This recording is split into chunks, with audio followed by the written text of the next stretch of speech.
Mengapa ada begitu banyak halaman kosong ketika kita membaca sejarah Islam di buku pelajaran? Pertanyaan itu jarang diajukan dengan lantang, tapi ia selalu ada mengendap, diam-diam, seperti noda yang tak bisa dihapus. Kita diajarkan tahun-tahun penting, nama-nama besar, dan peristiwa yang disusun rapi. Namun semakin dewasa kita membaca sejarah, semakin terasa ada sesuatu yang hilang. Bukan satu dua detail, melainkan potongan besar kisah, tokoh, peristiwa yang seolah sengaja tidak diajak masuk ke ruang kelas. Sejarah Islam di buku pelajaran sering terasa tenang, lurus, dan aman. Terlalu aman. Padahal sejarah sejatinya adalah medan penuh konflik, perdebatan, dan pertarungan ide. Dan disitulah ketegangan dimulai. Mari kita jujur. Buku pelajaran tidak pernah benar-benar netral. Ia adalah hasil seleksi.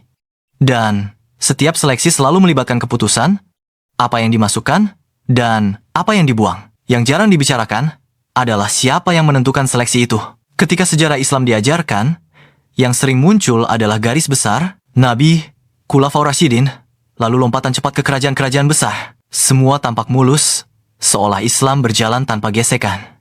Seolah peradaban ini tumbuh tanpa konflik internal, tanpa perbedaan pandangan, tanpa luka sejarah. Padahal, justru disitulah letak kenyataannya. Ada peristiwa-peristiwa penting yang jarang disentuh, perdebatan keras para ulama awal tentang kekuasaan, konflik politik yang membelah umat, tragedi berdarah yang membentuk arah sejarah Islam hingga hari ini. Banyak dari ini dianggap terlalu sensitif untuk dimasukkan ke kurikulum.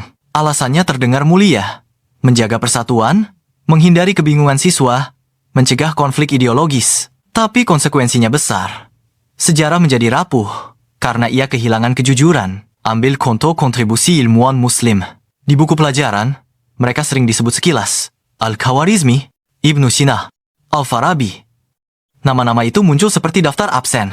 Tapi jarang dijelaskan bahwa peradaban Islam pernah menjadi poros utama ilmu pengetahuan dunia ketika Eropa masih terjebak dalam kegelapan intelektual. Bahwa matematika modern, kedokteran, astronomi, bahkan metode ilmiah, semuanya tumbuh subur di bawah naungan peradaban Islam. Mengapa bagian ini sering diperkecil?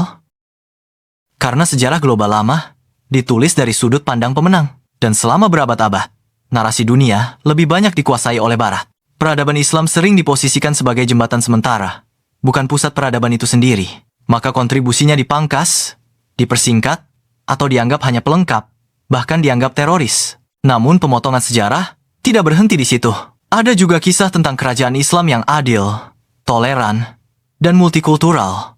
Tempat Muslim, Yahudi, dan Nasrani hidup berdampingan di bawah hukum yang melindungi semuanya. Kisah-kisah ini jarang ditonjolkan karena tidak sejalan dengan narasi modern yang kerap menggambarkan Islam itu teroris dan penuh konfliktual. Di sisi lain, ada pula fakta yang sengaja disederhanakan karena tidak cocok dengan narasi ideal, bahwa umat Islam juga pernah mengalami kemunduran bukan hanya karena serangan luar, tapi karena konflik internal, korupsi kekuasaan, dan pengkhianatan terhadap nilai yang mereka junjung sendiri. Ini bagian yang paling sering dipotong, karena ia menyakitkan. Padahal justru disitulah pelajaran terpentingnya. Sejarah bukan alat propaganda. Sejarah adalah cermin.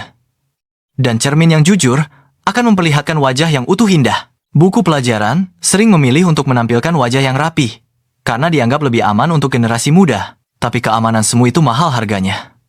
Generasi tumbuh tanpa kemampuan berpikir kritis terhadap masa lalu.